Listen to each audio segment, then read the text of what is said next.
అందరి దృష్టి graduate MLC ఎన్నికలపై పడింది. ఎలాగైనా సత్తా చాటాలని కాంగ్రెస్ తహతహలాడుతుంటే సిట్టింగ్ స్థానాన్ని నిలబెట్టుకోవాలని బీఆర్ఎస్ పట్టు నిరూపించుకోవాలని బీజేపీలు అన్ని రకాల ప్రయత్నాలు చేస్తున్నాయి. ఇప్పటికే అభ్యర్థుల్ని సైతం ప్రకటించి ఊపుని కొనసాగించే ప్రయత్నం చేస్తున్నాయి.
నల్గొండ, ఖమ్మం, వరంగల్ జిల్లాల పట్టభద్రుల నియోజకవర్గ శాసన మండలి ఎన్నికల నేపథ్యంలో 3 జిల్లాల ముఖ్య నేతలు ప్రజాప్రతినిధులతో ఇవాళ భేటీ కానున్నారు. ఏ ఒక్కరూ కూడా మిస్ అవ్వకూడదని ఇప్పటికే కీలక నేతలకు సమాచారం ఇచ్చారు. ఈ భేటీలో తాజా రాజకీయాలపై కీలకంగా చర్చించనున్నట్లు సమాచారం.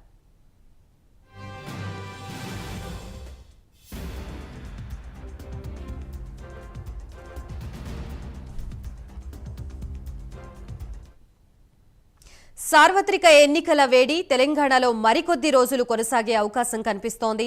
కాంగ్రెస్ నుంచి తీన్మార్ మల్లన్న, బీఆర్ఎస్ నుంచి ఏనుగుల రాకేష్ రెడ్డి, బీజేపీ నుంచి గుజ్జుల ప్రేమేందర్ రెడ్డి మంచి బరిలో ఉన్నారు. అశోక్ అనే వ్యక్తి స్వతంత్ర అభ్యర్థిగా బరిలోకి దిగారు. ఈ ఎన్నికల్లో ఎలాగైనా సత్తా చాటాలని కాంగ్రెస్ రంగంలోకి దిగగా నిరుద్యోగులు తమ వైపే ఉన్నారని బీజేపీ గెలుపుపై ధీమా వ్యక్తం చేస్తోంది.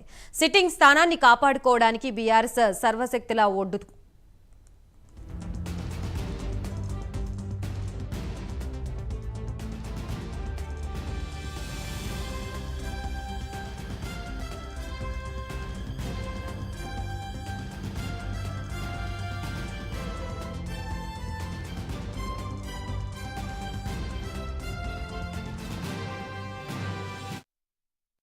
పార్లమెంట్ ఎన్నికల పోలింగ్ ముగిసిన వెంటనే గ్రాడ్యుయేట్ ఎమ్మెల్సీ ఎన్నికలపై బీఆర్ఎస్ దృష్టి సారించింది. కేటీఆర్ రంగంలోకి దిగి పార్టీ శ్రేణుల్లో జోష్ నింపే ప్రయత్నం చేస్తూ ఉండడం ఆసక్తికరంగా మారింది. ప్రస్తుతం ఇదే అంశానికి సంబంధించి పూర్తి సమాచారం అందించడానికి మా ప్రతినిధి చందు సిద్ధంగా ఉన్నారు. చందు, గాయత్రి, మరికాసేపట్లో తెలంగాణ భవన్ లో కేటీఆర్ అధ్యక్షతన సమావేశం ఉంది. సమావేశానికి నల్గొండ, వరంగల్, ఖమ్మం సంబంధించిన పార్టీ ముఖ్య నేతలందరూ కూడా హాజరవుతున్నారు. ముఖ్యంగా నల్గొండ, ఖమ్మం, వరంగల్ గ్రాడ్యుయేట్ ఎమ్మెల్సీ ఎన్నికలకు సంబంధించి నెల 27 తారీఖున పోలింగ్ ఉంది. ఈ నేపథ్యంలో ఇప్పటికే పార్టీ నుంచి ఏనుగుల రాకేష్ రెడ్డిని అభ్యర్థిగా పెట్టారు. ఆయన సపోర్ట్ గా బీఆర్ఎస్ పార్టీ పనిచేస్తా ఉంది. ఈ నేపథ్యంలో ఆయన గెలిపించేందుకు తగిన వ్యూహాన్ని రచించేందుకు కూడా ఈ రోజు తెలంగాణ భవన్ లో ఈ సమావేశాన్ని ఏర్పాటు చేశారు. ఎందుకంటే కాంగ్రెస్ పార్టీ నుంచి ఇప్పటికే తీన్మార్ మల్లన్న అభ్యర్థిగా ఉన్నారు. ఈ నేపథ్యంలో తీన్మార్ మల్లలను ఎదుర్కోవాలంటే ఖచ్చితంగా బలమైన క్యాండిడేట్ పెట్టాలని భావించిన బీఆర్ఎస్ పార్టీ అందులో భాగంగా చదువుకున్న వాడైనటువంటి రాకేష్ రెడ్డిని అభ్యర్థిగా పెట్టింది. ఈ బాధ్యతలన్నీ కూడా పల్లారాజేశ్వర రెడ్డికి గెలుపు బాధ్యతలను అప్పచెప్పింది. ఇప్పటికే గతంలో పల్లారాజేశ్వర రెడ్డి ఎమ్మెల్యేగా పోటీ చేయడంతో ఆ స్థానం ఖాళీ అయింది. ఆ ఖాళీ అయిన నేపథ్యంలో ఈ రోజు మళ్ళీ ఎన్నిక జరగబోతుంది. జూన్ 5న ఫలితాలు సంబంధించి రాబోతున్నాయి. ఈ నేపథ్యంలో ఖచ్చితంగా పార్టీ నేతలందరూ కూడా రాకేష్ రెడ్డి గెలుపు కోసం కృషి చేయాలని కూడా కేటీఆర్ సమావేశంలో చెప్పబోతున్నట్టు తెలుస్తుంది. ఈ సంబంధించి మొత్తం పార్టీ సంబంధించిన ఎమ్మెల్యేలు, 3 జిల్లాలకు సంబంధించిన ఎమ్మెల్యేలు, ఎమ్మెల్సీలు, మాజీ ఎమ్మెల్సీలు, అదేవిధంగా వివిధ కేడర్ లో ఉన్నటువంటి నాయకులంతా కూడా ఈ సమావేశానికి హాజరు కాబోతున్నారు. Right, thank you Chandu.